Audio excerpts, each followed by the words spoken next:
Hello everyone, welcome to our channel. इस week वापस हमें निफ्टी और बैंक निफ्टी दोनों में फॉल दिखाई दिया। फ्राइडे को अगर देखा जाए तो फ्राइडे को काफ़ी हद तक निफ्टी बैंक निफ्टी दोनों डाउनवर्ड साइड पर थे। एंडिंग में कुछ हद तक रिकवरी हमें दिखाई दी, लेकिन क्लोज फिर भी रेड में हुआ। अभी बेसिकली वापस इसमें काफ़ी कुछ फैक्टर्स हैं। ऑलरेडी अगर देखा जाए तो मिड कैप और स्मॉल कैप जो है वो 20% तक करेक्ट हो चुके हैं, और 20% करेक्शन को काफ़ी बड़ा माना जाता है, लेकिन फिर भी अभी तक वो रुकने का कहीं नाम नहीं ले रहे, या फिर ऐसे इंडिकेशंस नहीं आ रहे कि यहाँ पे वो रुक जाएंगे। बेसिकली उसके रीजंस क्या है? क्योंकि कंसिस्टेंटली कुछ ना कुछ नए नए रीजंस मार्केट को मिल रहे हैं जिसके ऊपर से वो फॉल में आ सकता है। वही फिलहाल अभी वापस अगर देखा जाए तो मार्केट में जो न्यूज चल रही है सबसे बड़ी, वो है टैरिफ वॉर की। अभी जो एक्चुअल जो कंट्रीज है जिनके ऊपर टैरिफ लगाया गया है वो है चाइना और दूसरे कंट्रीज, लेकिन उनमें 4% की राइज है। फॉल तो बहुत दूर की बात, लेकिन 4% तक की उनकी राइज है। तो ऐसा क्यों हुआ है? तो बेसिकली मार्केट में जो सबसे बड़ा जो डर होता है वो होता है शॉक का डर। मतलब जो चीज अनएक्सपेक्टेड होगी और वो अगर होती है तो उसको मार्केट कभी भी शॉक की तरह से लेता है और नेगेटिवली लेता है। अभी चाइना के ऊपर टैरिफ्स लगने वाले थे, ये ट्रम्प जब इलेक्ट होकर आए थे, मतलब जब वो कैंडिडेट जब वो इलेक्शन जीते थे, तभी वो हो गया था कि चाइना के ऊपर टैरिफ्स लगने वाले, और ये एक सिचुएशन चाइना को फेस करनी ही पड़ेगी। और तभी अगर देखा जाए तो तभी चाइनीज मार्केट ने काफी बड़ा फॉल हमें दिखाई दिया था। तो उसने क्या किया, ये जो टैरिफ वॉर था इसको पहले ही स्टॉक मार्केट ने डिस्काउंट कर दिया। तो वो न्यूज की वजह से जो फॉल होना था वो ऑलरेडी हो चुका था। और एक न्यूज के ऊपर जब फॉल हो जाता है तो कंसिस्टेंटली एक ही न्यूज के ऊपर बार बार फॉल नहीं होता मार्केट में। लेकिन जो दूसरे जो कंट्रीज है जिनके ऊपर अभी डर आ गया और जिनके ऊपर सस्पिशन नहीं था कि टैरिफ लग सकता है, तो वो ज्यादा फॉल में दिखाई दे रहे हैं। उसके पीछे रीजन एक ही है, क्योंकि एक्सपेक्टेड नहीं था। अभी इंडिया के ऊपर भी अगर देखा जाए तो काफी स्ट्रांग स्टेटमेंट्स ट्रम्प की ओर से आ रहे हैं कि वो भी उतना ही टैरिफ लगा सकते हैं जितना, क्योंकि इंडिया में अगर बिजनेस करना है यूएस कंट्रीज को तो उनके ऊपर काफी बड़ा टैरिफ होता है। तो उन्होंने डायरेक्टली इंडिया को तो नहीं कहा, लेकिन उन्होंने एक ही ये कहा है कि जो भी कंट्रीज हमारे ऊपर जितना ड्यूटी लगाएगी या फिर टैरिफ लगाएंगे, उतना ही टैरिफ हम भी उनके ऊपर लगाएंगे। अभी इंडिया इतना बड़ा डेवलप कंट्री नहीं है, तो इसके कारण जब बाहर से कंट्रीज जो है या फिर जो यहाँ पे बिजनेस करते हैं तो उसके ऊपर ज्यादा टैक्स लगाया जाता है, क्योंकि वो एक इनकम सोर्स होता है। लेकिन सेम सिचुएशन यूएस के पास नहीं है, क्योंकि यूएस की पॉपुलेशन भी कम है और यूएस पे जो कोई माल बेचेगा सबसे बड़ा कंज्यूमर नेशन नहीं है। लेकिन इंडिया अगर देखा जाए तो काफी बड़ा कंज्यूमर नेशन है, तो हमारा काफी बड़ा रेवेन्यू वहां से आता है। तो वही कारण होता है कि जो फॉरेन जो पॉलिसीज होते हैं वो स्ट्रिक्ट होते हैं, जिसके कारण ये होगा कि रेवेन्यू ज्यादा बढ़ेगा। और ये न्यूज आने के बाद कुछ हद तक अगर देखा जाए तो इंडियन गवर्नमेंट ने भी जो विस्की के ऊपर जो टैक्स था यूएस विस्कीज के ऊपर, तो उसको कुछ हद तक घटाया गया है। उसका एक ही रीजन था कि वो कुछ एफर्ट्स दिखा रहे हैं कि हम भी हमारे ओर से कुछ एफर्ट्स कर रहे हैं, तो आपने भी कुछ हद तक कंसेशन देना चाहिए। लेकिन बेसिकली अभी अगर देखा जाए तो ये काफी स्ट्रिक्ट मार्केट है और काफी टफ मार्केट है, क्योंकि हमेशा मतलब आप अगर रात को भी सोओगे और सुबह अगर उठोगे तो कुछ ना कुछ एक नई न्यूज आ जाती है, वो टैरिफ्स को लेकर हो या फिर इकोनॉमिक को लेकर हो। अभी ग्लोबल सिचुएशंस अगर देखा जाए तो काफी कंफ्यूजिंग है और काफी वोलाटाइल है। कभी भी कुछ भी चीजें हो सकती है, स्टेबल नहीं है, काफी इनस्टेबल है। इकोनॉमिक सिचुएशंस भी काफी इनस्टेबल है।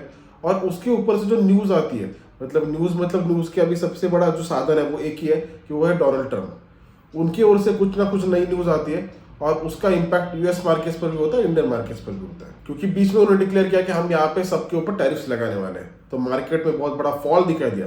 उसमें यूएस मार्केट भी सफर होता है, यूएस मार्केट में भी बड़ा फॉल हुआ।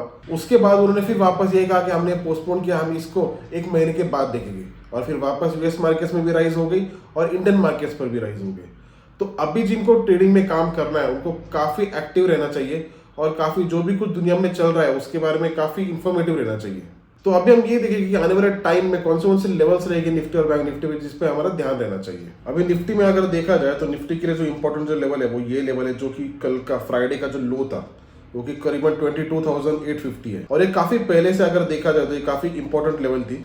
बेसिकली एक ही है, अगर 22,850 या फिर 22,800 ये जो इंपॉर्टेंट जो लेवल है ये अगर ब्रेक होती है तो वो एक काफी नेगेटिव न्यूज साबित होगी या फिर काफी नेगेटिव एक इंडिकेशन साबित होगा, क्योंकि 22,800 को यहाँ पर भी वहां से एक बाउंस बैक आया है। उसके बाद वेडनेसडे को भी एक बाउंस बैक आया था, फ्राइडे को भी वहां से एक बाउंस बैक आया है। तो उस रेंज से अगर देखा जाए तो काफी बार बाउंस बैक आया है, और कुछ हद तक अगर देखा जाए तो ये लेवल भी वीक हो चुकी है। तो उसका एक रीजन है कि अगर इस बार अगर 22,800 अगर ब्रेक होता है और नीचे अगर सस्टेन होता है तो जो भी पोजीशन जो बनाया होंगे पुट साइड पर वो स्क्वायर ऑफ हो जाएंगे, और उसके बाद हमें और कुछ हद तक डाउनवर्ड साइड पर मूवमेंट हमें दिखाई दे सकती है।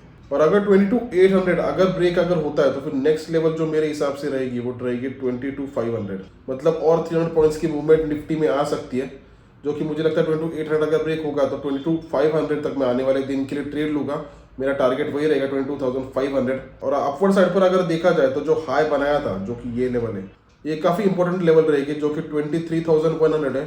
अगर 23,100 अगर ब्रेक होती है, मतलब 23,100 या फिर 23,150 के ऊपर अगर निफ्टी रहती है, जो कि ये लेवल है, तो इसके ऊपर अगर निफ्टी रहती है तो मुझे ऐसा लगता है कि 23,150 के बाद नेक्स्ट लेवल 23,300 तक निफ्टी जा सकती है। तो 23,150 अगर क्रॉस होती है तो मेरा जो टारगेट बन जाएगा वो 23,300 ये बन जाएगा। तो ये दो लेवल रहेंगे निफ्टी के लिए इंपॉर्टेंट मुझे मंडे के लिए, जो कि पहले जो रहेगी वो 22,800 रहेगी। 800 अगर ब्रेक होता है तो 500 तक की मूव मैं एक्सपेक्ट कर सकता हूँ, मतलब मैं उसमें एक शॉर्ट ट्रेड रखूंगा 22,500 या फिर 22,600 तक मैं उसको ब्रेक कर लूंगा, या फिर उसका टारगेट मैं हिट कर लूंगा। अपवर्ड साइड पर अगर देखा जाए तो अपवर्ड साइड पर 23,150 जब ब्रेक होगा तो 23,300 तक एक ट्रेड बनेगा, जो कि 150 पॉइंट्स का ट्रेड रहेगा। इसमें बहुत ज़्यादा मल्टीपल ट्रेड्स ढूंढने की कोशिश नहीं करूँगा, क्योंकि ऐसे मार्केट में अगर आप मल्टीपल ट्रेड्स अगर ढूंढोगे तो उसमें आपकी लॉस में रहने की जो पॉसिबिलिटी है वो काफ़ी ज़्यादा बढ़ जाएगी, क्योंकि ऑलरेडी मार्केट अगर देखा जाए तो मार्केट काफ़ी अनसर्टन है, काफ़ी बड़ी बड़ी मूवमेंट दिखाई दे रही है। और उसमें अगर मल्टीपल ट्रेड अगर आप लोगे तो कोई ना कोई एक ट्रेड आपका चूकेगा, और उस एक ट्रेड का चूकने की वजह से आप उसको रिकवर करने के इसमें बड़े बड़े आपके लॉसेस हो सकते हैं। और बैंक निफ्टी के लिए अगर देखा जाए तो बैंक निफ्टी के लिए जो लो है ये काफ़ी इंपॉर्टेंट लेवल है, जो कि है 48,700। और बैंक निफ्टी अगर इस लो को वापस उसने सेकेंड बार उसने टेस्ट कर रही है, और अगर ये अगर ब्रेक होता है तो मुझे ऐसे लगता है कि अगर 48,700 अगर ब्रेक होता है तो आने वाले दिनों में हमें जो नेक्स्ट जो लेवल बन जाएगी, या फिर मेरा जो टारगेट बन जाएगा वो 48,250 ये मेरा टारगेट बन जाएगा। वो तभी होगा अगर 48,700 अगर ब्रेक होता है तो 450 पॉइंट्स की मूवमेंट मुझे ऐसा लगता है कि और बैंक निफ्टी में मिल सकती है। और अपवर्ड साइड पर जो लेवल है वो ये है कि 48,200 या फिर 48,200, ये इसके ऊपर अगर बैंक निफ्टी अगर रहती है तो 48,200 का ही मेरा स्टॉप लॉस रहेगा, मतलब 48,200 के ऊपर अगर रहती है तो ये मेरा बन जाएगा स्टॉप लॉस, और मेरा टारगेट बन जाएगा 48,750। मतलब ऊपर अगर 48,200 के ऊपर अगर रहेगा तो फिर मैं वहां तक उसको होल्ड करूंगा, नीचे अगर रहेगा तो 48,250 तक होल्ड करूंगा। इसमें भी मैं बहुत ज़्यादा कॉम्प्लिकेटेड नहीं करूंगा, क्योंकि पहले मार्केट कॉम्प्लिकेटेड है, उसमें अगर आपके ट्रेड्स भी कॉम्प्लिकेटेड आप अगर कर लोगे तो उसमें बहुत बड़े नुकसान होने के चांसेस है। तो आई होप कि ये वीडियो आपके लिए बेनिफिशियल रहे और आपकी ट्रेडिंग जर्नी अच्छी रहे। Thank you.